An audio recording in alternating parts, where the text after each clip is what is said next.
देश में होने वाली जनगणना 2027 को लेकर तैयारियां अब तेज हो गई हैं। खास बात यह है कि इस बार जनगणना पूरी तरह डिजिटल माध्यम से कराई जाएगी। उत्तराखंड में इसकी शुरुआत जल्द ही होने जा रही है। उत्तराखंड में जनगणना 2027 के पहले चरण के तहत मकान सूचीकरण और मकानों की गणना का कार्य 25 अप्रैल 2026 से शुरू होकर 24 मई 2026 तक चलेगा। इससे पहले 10 अप्रैल से 24 अप्रैल तक पूर्व सूचीकरण किया जाएगा, जिसमें घर घर जाकर प्रारंभिक जानकारी जुटाई जाएगी। इस बार की जनगणना कई मायनों में खास है, क्योंकि पूरी प्रक्रिया डिजिटल होगी।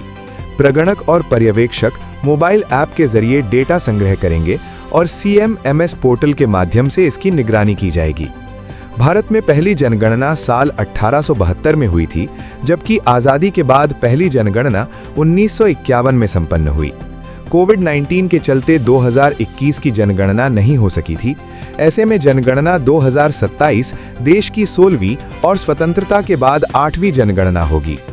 इस बार नागरिकों को सेल्फ एन्यूमरेशन यानी खुद अपनी जानकारी दर्ज करने की सुविधा भी दी गई है। 10 अप्रैल से 24 अप्रैल 2026 के बीच लोग आधिकारिक पोर्टल के जरिए अपनी जानकारी भर सकेंगे। इसके लिए परिवार के मुखिया का नाम और मोबाइल नंबर अनिवार्य होगा और OTP सत्यापन के बाद जानकारी में बदलाव संभव नहीं होगा। वहीं दूसरे चरण में जनसंख्या गणना 9 फरवरी 2027 से 28 फरवरी 2027 तक कराई जाएगी। जनगणना को लेकर प्रशासनिक तैयारियां भी पूरी कर ली गई हैं। जिलाधिकारी और नगर आयुक्तों को मुख्य जनगणना अधिकारी बनाया गया है, जबकि 23 मास्टर ट्रेनर्स और 555 फील्ड ट्रेनर्स को प्रशिक्षित किया जा चुका है।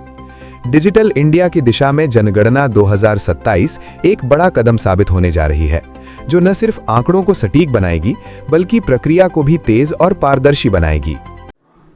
देखिए, उत्तराखंड प्रदेश में जो जनगणना का कार्य है वो हमारे यहाँ 10 तारीख से प्रारंभ होने वाला है और 10 से 24 अप्रैल के मध्य हमारे यहाँ स्वगणना का एक ऑप्शन दिया जा रहा है, जिसमें कि वेबसाइट के माध्यम से एक पोर्टल पे जा कर के कोई भी व्यक्ति किसी भी घर में वो रह रहा हो तो वो अपना स्व आकलन करके उसमें भर सकता है। उसमें लगभग 33 प्रश्न पूछे जाएंगे और 15 से 20 मिनट का समय लगेगा, बहुत ज़्यादा समय नहीं लगना है। तो पहले उसमें अपना मुखिया का नाम और मोबाइल नंबर रजिस्टर कराना है।